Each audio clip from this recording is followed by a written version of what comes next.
If you're a pharmacy owner tired of PBMs and insurers eating into your profits, or frustrated by unpaid Medicare advice benefits, explore Waypoint Rx's Health and Wealthcare Revolution. Their Pharmacy of Tomorrow model includes owning a Medicare insurance agency right in your pharmacy, owning a direct primary care clinic right in your own pharmacy, and offering a pharmacy 401k benefits program for retention, and joining the Prosper RX community for wisdom sharing. Waypoint RX is dedicated to boosting the success of independent pharmacies, believing that thriving local pharmacies vitalize communities. Discover how to leverage your influence and transform your pharmacy's future at waypointrx.com. Join today and build your pharmacy of tomorrow. I'm Mike Kelzer. Growing up in my family's pharmacy, the moments that stuck were the business conversations with my dad. This podcast continues those conversations. No scripts, no fluff, just honest insights into the business of pharmacy. I'll be here each week. I hope you'll join me.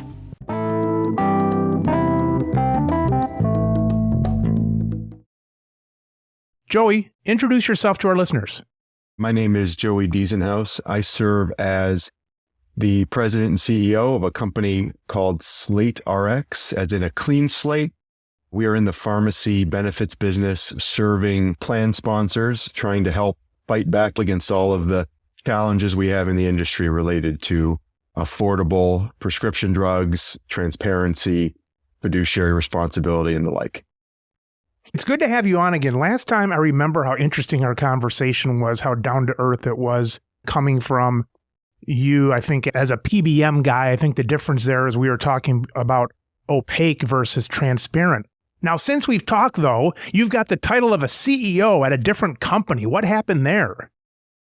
Well, there's more of a connection than might originally meet the eye. And so when we talked last a couple of years ago, I was leading the pharmacy purchasing operation for a group purchasing organization called Health Trust, which manages about $15 billion of pharmaceutical purchasing across different, as we call, classes of trade, hospital buying and surgery center buying, and then, of course, employers and unions buying as a PBM. So we had a large PBM coalition deal negotiated with a PBM. And Slate was formed as a channel partner to Health Trust. And what we built our model around and continue to do is help empower that program to be its best. It's a great program, but we help fill in some additional value adds. I mentioned fiduciary earlier, so we provide fiduciary support in our contracts with the plan sponsor. I'm sure you're familiar with some of the lawsuits that have been surfacing over the last year or so, and to help protect plan sponsors in that regard.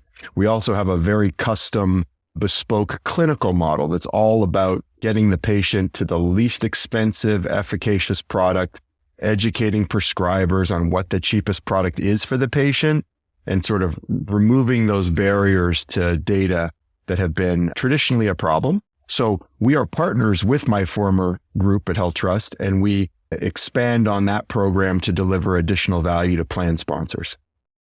I know if some company has, like, let's say Blue Cross or something, that's Blue Cross, and then they kind of sub out the PBM part. Would you call yourself, not to label you as Blue Cross, but would you call yourself that, or are you now an intermediary between someone like a Blue Cross, there's probably a better term for that, and a PBM? And the last thing the industry needs is more intermediaries and more acronyms, but we call Slate a PBX, a pharmacy benefit experience. And there really is no magic to that name, but we want people to know that what we're doing is different than the traditional models. And so we didn't want to use PBM or PBA per se, pharmacy benefit manager, pharmacy benefit administrator. Those are pretty commonly used terms. So to answer your question, let me back up just a half step. If you look at the list of all the things that the vendor, the PBM, whatever you want to call them, that the vendor does in this kind of a relationship with an employer or a plan, they do things like provide the network of pharmacies, they do things like collect rebates from pharmaceutical manufacturers, and they should be passing those on to the plan. Sometimes they do, sometimes they don't. They should be providing clinical support and services. They should be providing patient customer service and ongoing support. and plan customer service and prescriber customer service. What Slate does is we partner with HealthTrust and we use the core model that HealthTrust has negotiated because they have over 3.5 million covered lives across hundreds of plan sponsors, which gives them a lot of leverage.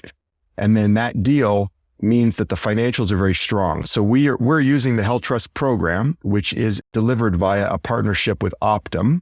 So as a very big PBM that's well known, Optum is handling things like the network and the rebate contracting with pharmaceutical manufacturers. They operate the call center and they process claims. When Slate is involved, Slate's doing everything else. Most importantly, we're doing the clinical model. So it is our pharmaceutical and therapeutics committee that derives the clinical protocols. So we are fully URAC accredited and SOC 2 compliant. We're deciding what is the clinically appropriate criteria for access to this particular drug for this patient in this circumstance, and providing the appeals and external appeal contracting, all of what's required. We're doing all of that separately from, in this case, Optum. And even if Optum was doing a good job, there is, of course, the obvious fox guarding the henhouse problem in that model. So in other words, outsourcing it to a third party that's completely independent and using their own P&T committee adds a lot of value. And then the other thing that we do that's different, we're militant about alignment of incentives. We want to make it very clear that we have no incentive to do something that would not benefit the plan and the patients. It comes right back to our mission of serving those who pay for healthcare and those who receive healthcare. So to do that, we are a business, so we have to be paid. But many in this industry charge fees based on how much the drug costs, or they charge fees every time they do something. We have one fixed, flat administrative fee. We charge it per belly button, per member per month, as we say, PMPM, and that's it. There's no other fees, period, full stop. We're aligned with the plan sponsor. We're not looking for any upside. There's no misgivings about what our objectives are. When we speak with prescribers, when we tell prescribers that there are alternatives for their patient, we also make it very clear to them that we're not getting compensated for this interaction. We're there to help educate the prescriber, because oftentimes the prescriber simply doesn't know that there's a cheaper alternative for the patient. They're writing one of 3 or 4 molecules that they feel comfortable with, but they don't have access to the detail of which drug is cheapest. And there's so many complicated economics in that decision-making that's very frustrating for the prescriber. So we're building trust with them and backing that up with absolutely zero financial incentive. And in doing all that, what you get is a model that lets you still buy the drug well, because there's a lot of leverage, but you're also managing utilization and mix in a unique way. We're not denying patient access to drugs. Clinical efficacy and safety always come first. But there are lots of situations where there are less expensive, efficacious products that get overlooked because there's so many problems in the inherent model of PBMs and hidden incentives that come between the various supply chain organizations. So we're putting the pieces together in a different, better, but more complicated, admittedly, way so that we can help get a better result for those that pay for care and those that receive care. So Joey, how has your life changed as a CEO then? Were you doing about the same stuff? Do you have people under you now? How does that work out for you? You need a lot of people to be able to effectuate change in this business. It's really difficult. And I had a great team of people at HealthTrust. If I had to point at one thing I wish I had that was different, it would have been more people. And so part of building the Slate model was when the founders reached out to me saying they wanted to build a PBM. After laughing at them a little bit in that reaction to, you want to build a PBM. That's lovely that you want to do it. And it's nice that you want to do the right thing, but you got a big mountain to climb. There's a lot of barriers to being successful. Yeah. After starting there, but then realizing that they were serious and that they had good track records of being honest, transparent, and folks trying to do the right thing, I suggested this partnership and taking advantage of the HealthTrust deal as a way to anchor the program. And then build from it. And so to answer your question, Slate is now up to about 70 FTEs. A lot of the services I mentioned that are already handled by the core program, Optum doing those. We don't need a team that negotiates rebates with manufacturers. We don't need a team that negotiates network contracts with pharmacies. We don't need an adjudication system. We use our own team for things like account management, implementation support, reporting and analytics, legal and regulatory management. And then most of all important is the clinical model. So we have a number of pharmacists and pharmacy techs that help us review, update, manage our criteria and formulary to ensure meeting of our objectives. But we are continuing to grow at a pretty healthy clip and expect to continue to do so. As long as we can add value for our clients, then we'll continue to scale our program. How do you sell something like that, Joey, as far as getting your stuff off the ground? I always complain about the brokers who go in with their smiles and tell a company, look, we're going to save you so much percent, where percents don't matter. It's like dealing with an invoice on a used car kind of thing. How do you guys do that? Is that the industry standard with brokers? You have to convince brokers to include your product instead of just the PBM product, or how does that work out? Yeah, it's a good question, Mike. The broker community, consultants, brokers, wherever you want to draw the line, they're certainly not black and white lines. There is a variable sort of set out there. There are advisors, I'll use the term advisors generically. There are advisors that are only focused on doing the right thing for their customers and finding value at any cost, really selflessly looking for the right value, whatever that is. Then there are those that are more focused on hitting an easy button or a simple button and maybe looking out for their own financial interests. We live in a capitalist society. You can't blame them for doing that. But getting to the right answer is very complicated. It requires rigorous financial, clinical understanding, operations understanding. So the answer to your question is we work through many advisors. There are some advisors that have taken the time to understand our model and they appreciate the value that we add and they come to us looking for that value to be added. And then there are others who are not yet ready or willing to expand their sort of bidder set and include entities like Slate. But our methodology and our model is not to just go ahead and throw proposals over the wall to everybody and anyone who asks, because we need to be efficient. On the flip side, we're not expecting that advisors will just automatically give us business unfairly and just give us the nod. We want to work with those that have the means, the resources, and the motivation to get to the right answer. Because when that happens, we believe that we have a very strong value proposition and we're doing things that others aren't, which makes it a little bit easier to point to. Not the least of which is that we're putting guarantees on the table. We will not take any upside, but we will accept downside risk. If our clients aren't happy, then we're not going to keep them. So the upside of doing a good job is not more money. It is we get to keep our clients. And so we put guarantees in place, real guarantees. And to your point about trend, I smiled because for years I've been hearing promises for 20% cost savings on the pharmacy plan. And then every year the costs go up. So how do you save 20%, but then your costs went up? Were they going to go up 30% before? I think it's a bit of a misnomer, this whole trend game in the numbers. So what we do is we'll say that your costs are going to go down in adopting the Slate model from where they were to where they are. They will go down. And if they don't, we're going to absorb the difference out of our own fees. We won't go out of pocket beyond our own fees and actually write a check, but we'll put our entire fee at risk for financial results and client satisfaction.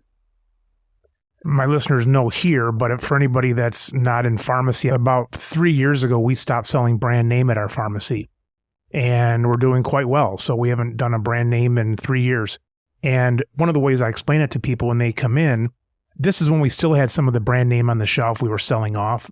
I'd hold up a inhaler and I'd hold up like one finger and I'd say, this is $100. And I'd hold up the other hand, I'd say, this is $500. And I would say, the PBM, the insurance, is going to take that $500 and they're going to say, look, we're saving you one finger, two finger, 20, 40%, without telling you that there's a product over here that only has one finger, sticking up. So that percentage game is just crazy. Joey, what is something that is an idea that you would have that you'd say, this would be so cool if we could do this in the industry, but you would be ahead of your time, or, Slate can't do it because of this or that reason? What's something that if there was maybe some guarantees or, I know it's a chicken and the egg, but what's something that is maybe coming in the industry that we're not seeing yet? So a couple things. I'll give you the cliche answer because it still matters. And then I have another one that's more of how I'm thinking about things, maybe a little bit differently. The cliche answer is like the removal of all of the nonsense. One of the reasons you stop selling brand drugs, the hidden incentives that the pharmacy ends up underwater on the brands, the rebate money that has increasingly become more and more on fewer and fewer drugs, but is so dominant that it can run a plan and it can force utilization of unnecessarily expensive drugs that probably won't have a safety risk for the patient, but certainly won't help the patient from a safety and efficacy perspective. It's just spending more money unnecessarily. And you're starting to see a bigger and bigger backlash over this, call it the gross to net bubble. We're starting to see some progress. I don't think we're going to see it fully pop anytime soon. There's just too much embedded history, politics, incentives that have made the machine run. It takes a long time to unwind. So the game between now and whenever it pops is to extract as much value as you can for, in our case, for the customer. So we get the value of that rebate money. We use Optum to collect it from the manufacturers because, we use the Health Trust program that uses Optum to do this because they've got a lot of leverage and they get very good value in that. And then we get that money, we pass it on to the plan sponsors as an example. But wouldn't it be easier if that money just didn't exist? Be painful for a little while, but then it would go away and we'd be left with a rational pricing and payment system like we have in every other market, generally speaking. But that's more of a pipe dream at this point, I think. And then, my second answer, which is sort of more of a personal bias, if we were to think about what are the ingredients to cost for a plan sponsor, what are the things that makes a plan sponsor spend money? And this simple equation has been around as long as I've been in the business, 25 years or more. And that equation is that the cost profile or the trend profile is a function of A, the unit cost, how much is the drug? B, the utilization, how much using, how many scripts are we taking on average? 3, the mix or the intensity, I like to call it. What are we treating the patient with? If they have high cholesterol, are we using a regular statin, cheap and generically available for many years, or are we using a PCSK9 inhibitor that's much more expensive for hypercholesterolemia? And then the fourth element, so you got unit cost, utilization, mix. And the fourth one is volatility if anything is new in the equation, volatility will be that. And that's because over time, as I'm sure, Mike, it used to be impossible to find drugs that cost $1 million. Impossible to find drugs that cost $25,000. And now there's tons and tons of this stuff. And the entire pipeline's full of it, rare disease treatments and orphan products and so forth. And so what we're building is a volatility management program, a traditional insurance product that's available for plan sponsors to say, okay, I don't want to absorb the volatility of having a patient that needs a super expensive drug like Strensiq or Gatix or Hemlibra. There's tons of them. And so instead of having that risk that could blow up your plan, you can buy an insurance product that covers you. The difference is we're not designing the insurance product to make money. Insurance usually has the cost of insurance plus. So what we're doing is we're trying to build something that has no margin in it. It's just designed to protect the plans and administer it as part of our service. And so what that will do is help plan sponsors who want it get a little bit more protection against the perils of, you could have 2,000 lives in your plan, 3,000, 5,000, even 10,000 or more lives in your plan. And you could have one patient with one diagnosis where all of a sudden you have to decide between continuing to exist as a company. And that's a very difficult place to be at. I don't envy anyone in that spot. And so just trying to help deal with that volatility element, that is my answer. Yeah. So Joey, you know the system. In Michigan, we have all these laws that were put in place a couple years ago, PBM laws and things like that. And I don't know if it has to do with allowing them to have a certification. I think Michigan has maybe a PBM certification program, something like that. Anyway, I don't think anything's being done about these laws. The PBMs are just thumbing their nose at them. And in my opinion, let's say that in general, 3 of the big PBMs have, let's say, 30% of the market each, something like that. And then the other ones have 10%. I'm not sure if that's true or not. But in my opinion, they're saying, look, we got 30% of the market. If you don't want to give us this certificate, or if you don't want to let this happen, fine, but you're going to be the politician that is responsible for having 30% of the people in the state not getting their medicine on Monday. How do you fight that? What I want to happen is I want PBM people to be put in jail. Because if you've got a ton of money in a PBM, what do you care if you're getting fined a certain percent if you've got 30% of the market? I want to see people go to jail. I don't know if Wall Street has any precedent on that. I know this is very simple, but if you were talking to the politicians of Michigan, let's just pretend they're not doing anything. I don't know if they are or not, but I haven't seen it on our side, in our store. What could be done to drive the screw into these companies that are not complying without having them say, well, fine, you're the one responsible for 30% of the patients not getting their medicine Monday?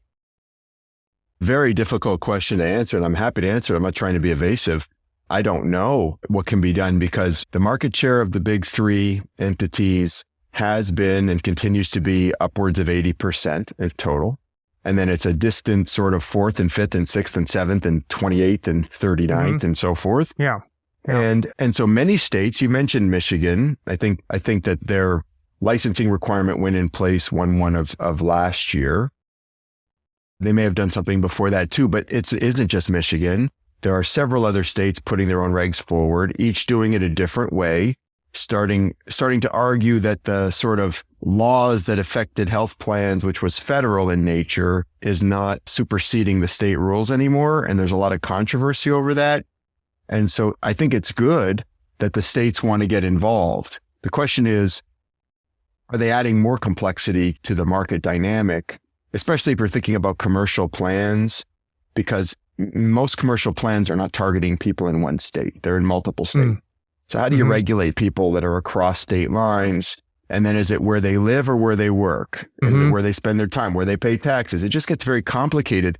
And I think that I agree with you 100%. The consequences for the wrong behavior should be serious enough that it deters the bad behavior. So for example, if you're facing a $5,000 fine, if you're caught doing something bad that you make $1 million a day doing, you're not motivated to stop doing it from a financial perspective anyway. Sure.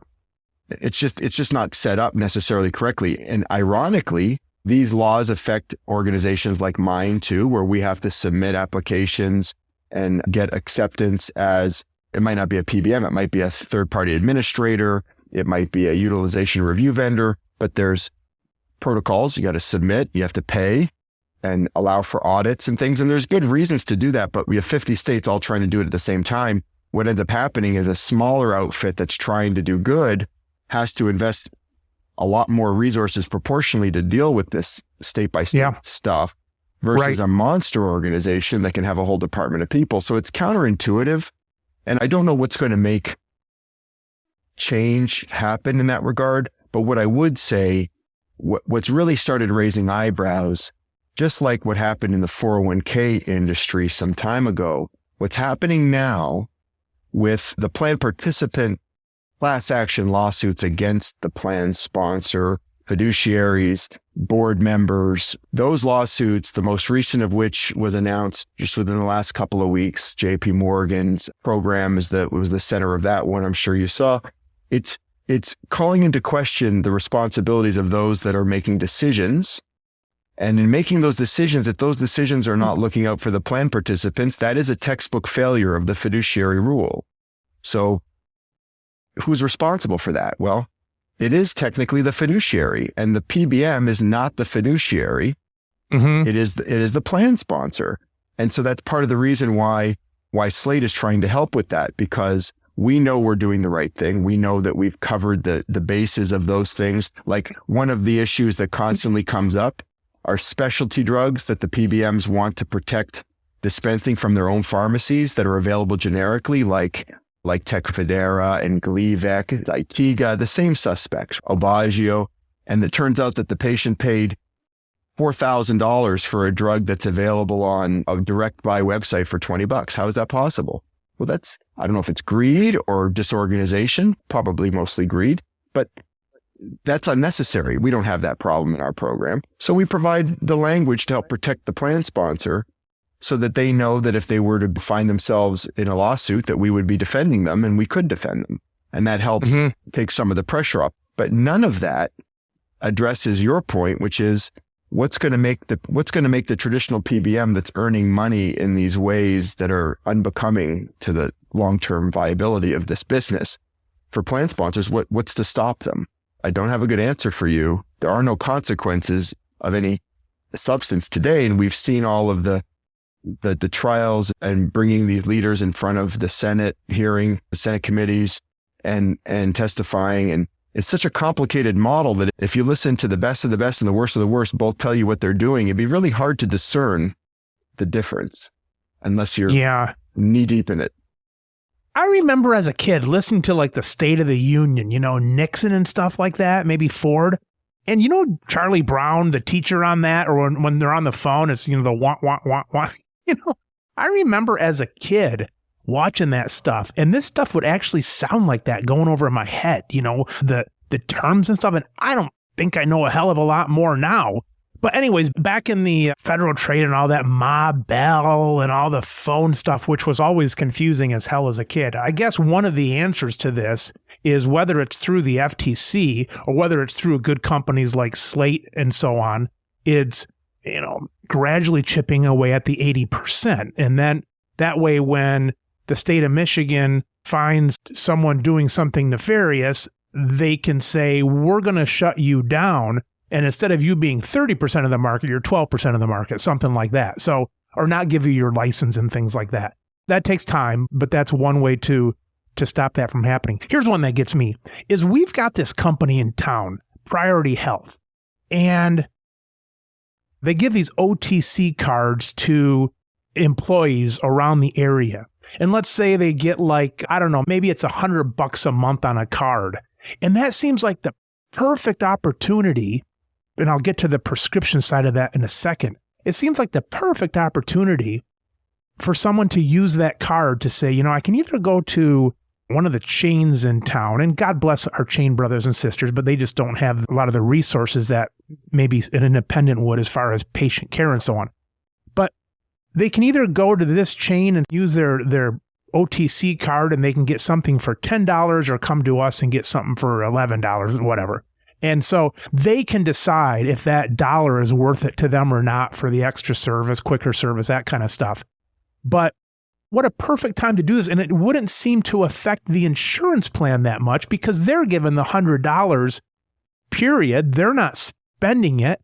Anyway, long story short, they don't allow it. They only allow it for these certain chains. They don't allow it for things like us. And like, what a great time that they could put this decision into the people's hands. Now, a guest of mine quite often, Kyle McCormick from Blueberry Pharmacy, last time he was on, we talked about something similar to that with prescription drugs, especially the generic ones. And so the example quite often that I'll use is for when you have car insurance, you don't use car insurance for gas or for, oil changes for tires, that kind of stuff.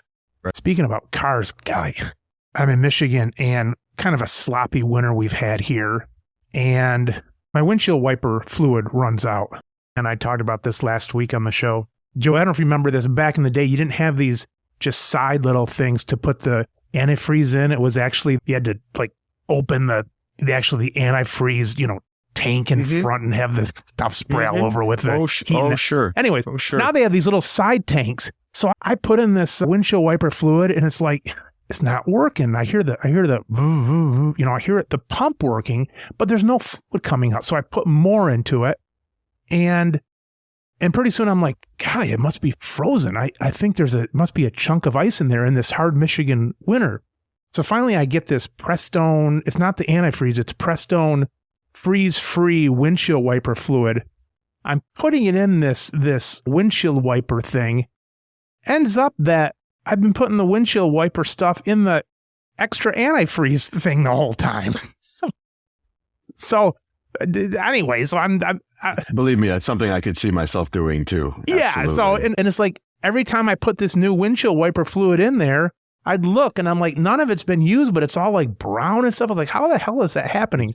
Anyways, back to the insurance, you don't use that kind of stuff for the cars. And so Right. Kyle's idea, maybe among other people, is let's put $1,000 on there for any drug that's below a certain amount. Any drug that's below $500 is paid for with this card, and let people do the same thing as I'm talking with the over-the-counter card. Maybe one pharmacy's 10% more, but they have that decision. And it doesn't seem to be affecting the insurance that much. It lets the patient get the care they want, but it's back, I think, to the 5-finger, 1-finger. There's not that slide in there for them. There's not things they can get their hands on, so they don't do it. But the point is, it seems to go along with the whole car insurance thing. It's like, why are insurances even involved for drugs that are under $100? It just doesn't seem like, it seems like that day has passed now with the disparity between the generics and the brand names.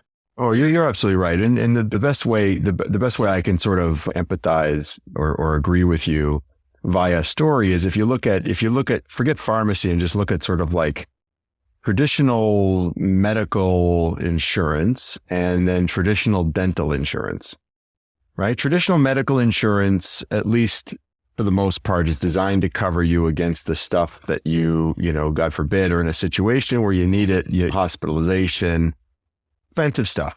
Dental insurance, on the other hand, is like almost the inverse of insurance. It pays for the first $1,000 and it has a lifetime maximum. So if you need major restorative dental work, no insurance policy I've ever seen, or if you got kids with ortho like me and everyone else out there, I've got orthodontics coverage. That's great. And then you get your bill. It's like, well, hang on a second. How much are you paying? And because you hit the maximum on the very first treatment, you're done. And so insurance is designed, if you go back to the textbook definition, it's designed to protect against significant loss that's not predictable. And cheap generics are not real. They're neither of those things. They're not expensive and they are predictable generally. So now your next issue, Mike, is the legislative environment, because if the patient is covered by a qualifying high deductible health plan, then you're not allowed to sort of cover. You have to be careful, I should say, how you cover drugs and make sure you're not forcing the patient to pay. You could still do it the way you're describing by giving them an HSA account, a health savings account. Here's some money, use it as you want. And that could work. And there's also what's called a health reimbursement arrangement, which is one that has less rules, where the plan sponsor can literally say, I'm going to give you $1,000. You can only use it on drugs that cost this much. You can only use it on generics. And I'm going to help subsidize care, but I want you to go after the cheaper drugs because drugs are expensive, for example. Well, and that's a good idea. And some employers tried it, varying versions of this. And this is the whole consumerism movement that started circa 2000 and still lives to this day. And the Medicare Modernization Act of 2003, I believe, brought on these health savings accounts that are great tax vehicles if you can afford it, to fund your healthcare that way. The problem is that, well, there's more than one problem, but the big problem, I think, is the literacy. What does the drug cost? Patient goes out and tries to shop the price of the drug. Are they using a pharmacy that's in their network and they can use it? Because the price varies by pharmacy, it varies by payer. It's just complicated. And I think it's easy to get frustrated. I've been doing nothing but pharmacy work for 25 years.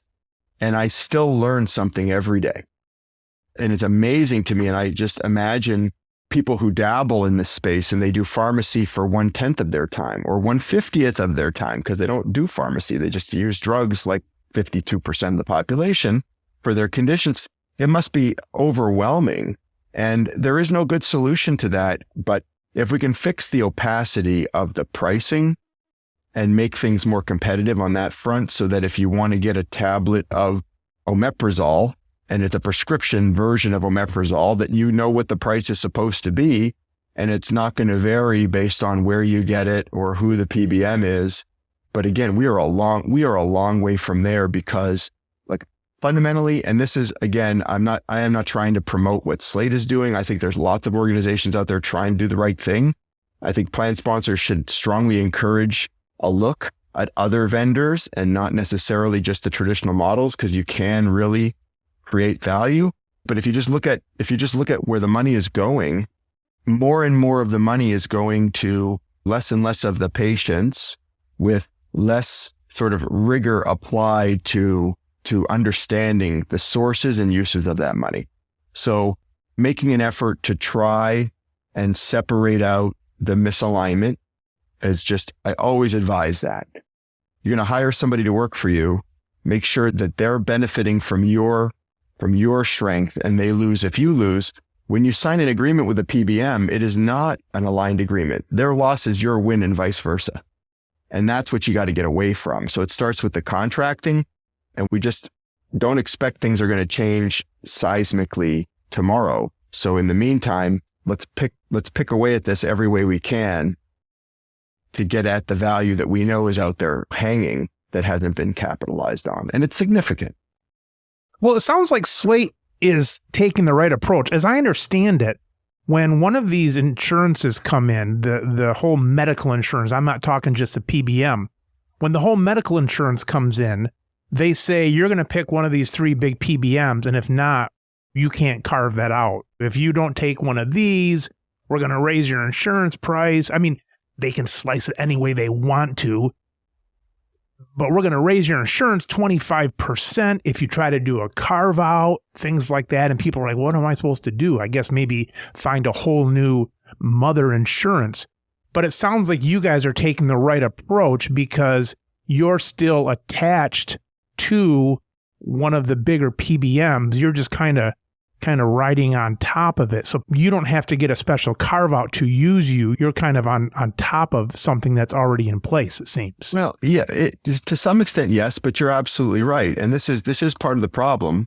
If you look at the various medical providers that are out there, the medical third-party administrators, they now generally have their own PBMs. And so they're not forcing you into a specific model. They're forcing you into their own captive company. And it opens up a whole lot of issues. The medical loss ratio limit means that the insurance company is not allowed to make more than a certain amount of money on the medical premium. But if inside that medical premium, it includes the pharmacy delivery, then they get to sort of double dip. There's a lot of good collateral out online about how they do that. And so it just adds more challenges. In our world, we try to make it as easy as we can. For example, we handle the burden of that integration. So we'll take the data, you have to pass data files back and forth, accumulators like deductibles and stuff, and then eligibility, who gets benefits or not. And we'll do all the lifting on that so that other vendor doesn't have to do it, so they can't argue it's more of a lift.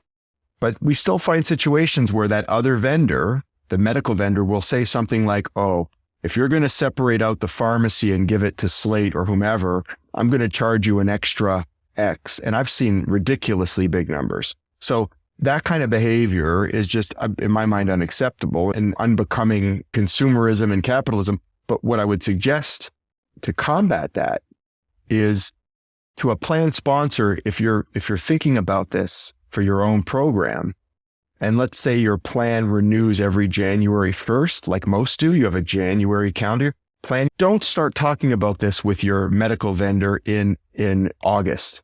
Start talking to them about it in March and explain that if you don't get this permission to carve out pharmacy, that you're going to have to seriously consider if you use them for medical either. And generally speaking, they'd much rather keep something than nothing.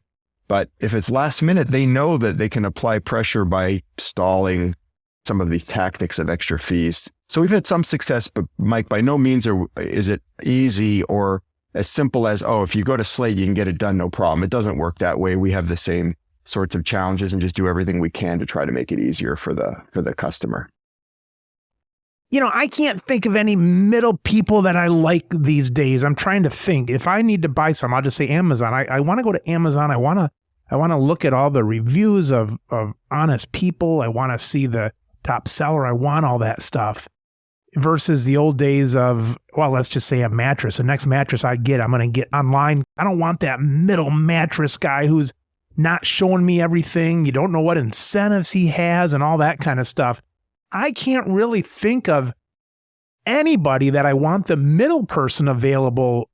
I can't think of really any field that I really want a middle person involved. Help me out, Joey. Besides you, I mean, I'm looking at one of them right there. I want you right in the middle of it, Joey. But besides that, What other middle person do I want? Let's try to think of one. Well, I guess I want, maybe a travel agent.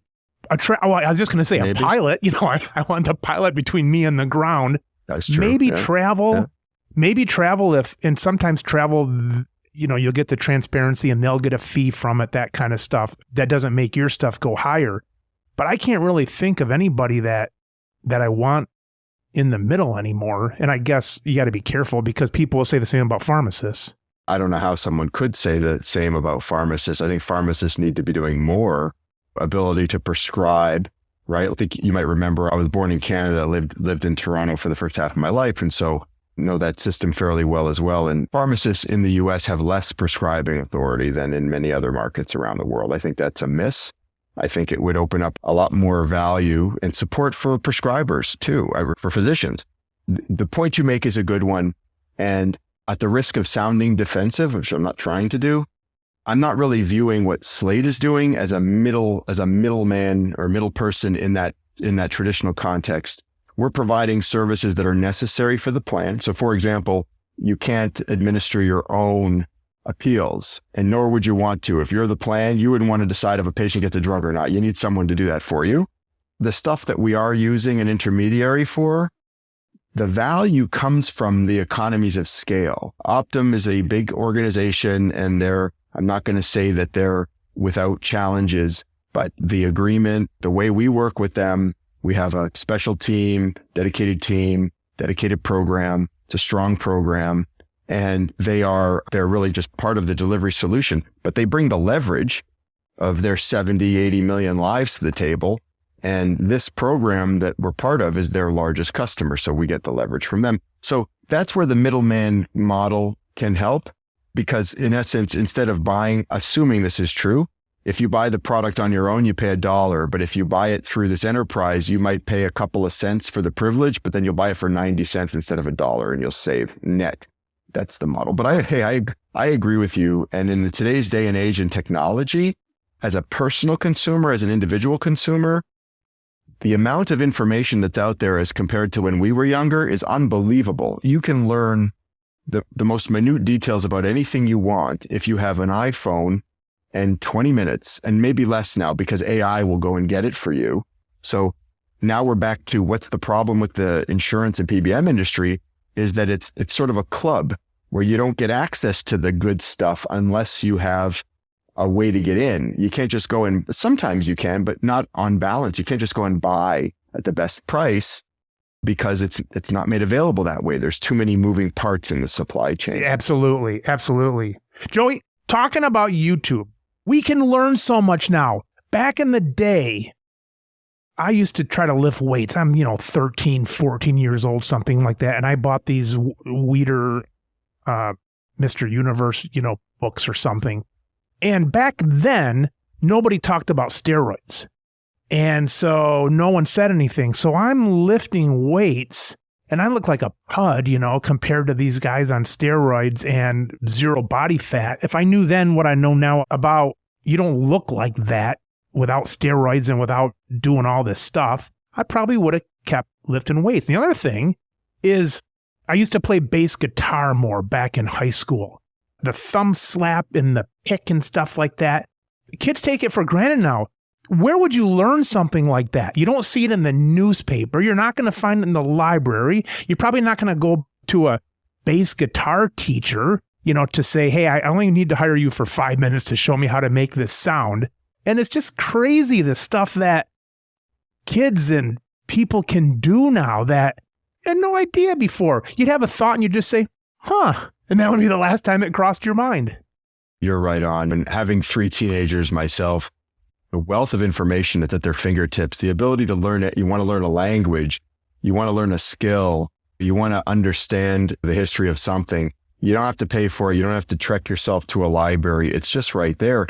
And yet, what's it called? Doom scrolling, the flipping through one of the social media sites, YouTube and Instagram and Snapchat and whatever. It's never ending.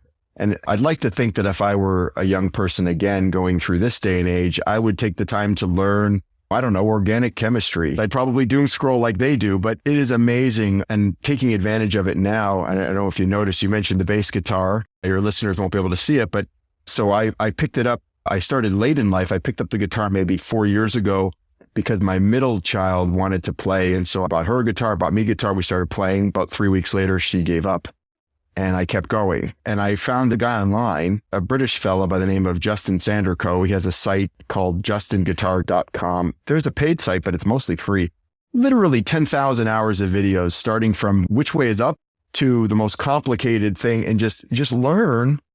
And it would have cost a fortune and time and effort, and I'd have to go somewhere to get lessons. It's just amazing. It is amazing what we have access to today, and maybe a bit scary at the same time, Mike. Well, you're right, Joey, and there's a sweet spot there, because when I came in the computer age, you still had to, decide, is this a serial port or parallel, and, does this card go here and stuff? And I don't think kids nowadays, if a screen doesn't turn on, they count down from 10. And if it doesn't turn on by 1, they throw it in the trash and tell their parents need a new one. I think they've lost that.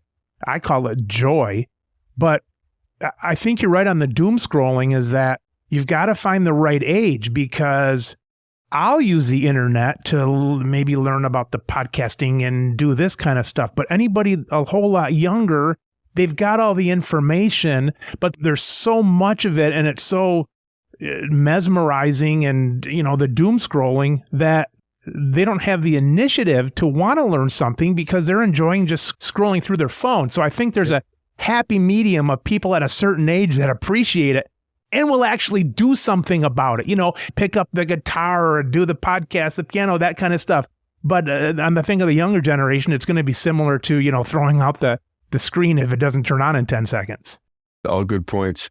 It's an interesting time. And a lot of risks too. Everything gets memorialized. I feel bad for young people these days, because there are some things, people make mistakes. There's some mistakes you can make that are innocuous enough, but because of everything gets recorded and displayed, it can really follow you for a long time. And I tried to warn my own family about this. The technology is wonderful, doors that it opens, but it also has some pretty big drawbacks as well. On the pharmacy side, that technology application is increasingly becoming more useful. How do I get access to the best coupon to help me buy the drug I want the cheapest? If you really want to research the clinical sort of support of data, every patient should be their own advocate. You should listen to your pharmacist, you should listen to your physician, but you don't have to just blindly accept what they tell you. You should do your own research. Nobody knows your body better than you do. Read up, see what the side effects are. You can get your hands on anything you want. The clinical data, trials, pharmacodynamics, how the drug works in the body, all that stuff is right at your fingertips with a quick Google search. So whether it's for you or a family member, take the time, look it up. You'll be no worse off. Just don't look up weird symptoms on the internet to see what it might be. You won't like what you find. All right, Joey, so someone's done listening to this. They pulled up home. They're pulled up to the shop. They got 30 seconds to do something after listening to this. What would you like them to do? Visit your website? What do you want them to do with 30 seconds? I would welcome a visit to our website. It's SlateRx.com. Take a look around. There's a place to ask questions or send us a message. Whether you have your own plan that you're responsible for, whether you're a union or you're an employer or a public sector entity, whatever it might be, or you're just a participant yourself and you have questions, whether we can help you serve you as a customer or not, we'd still love to help you answer questions, understand more about the industry, and essentially look out for your own interests, fight back. And the more that happens, I think the better off we'll all be. So by all means, check out the website and be sure to listen to Mike's podcast, of course, because it is a very good one. I think it's got a good variety of relevant, interesting content. So listen to Mike Keltzer. All right. Hey, Joey, boy, golly, great having you on again. I loved our conversation the first time. I love this one. We can go off track, always knowing we've got the beauty of the transparency of the PBM guiding this versus the opaqueness. Joey, I know you're busy. You got a lot of stuff going on. I appreciate your time. Our listeners appreciate it. And I look forward to next time. Mike, pleasure to see you. Be well. You've been listening to the Business of Pharmacy podcast with me, your host, Mike Kelzer. Please subscribe for all future episodes.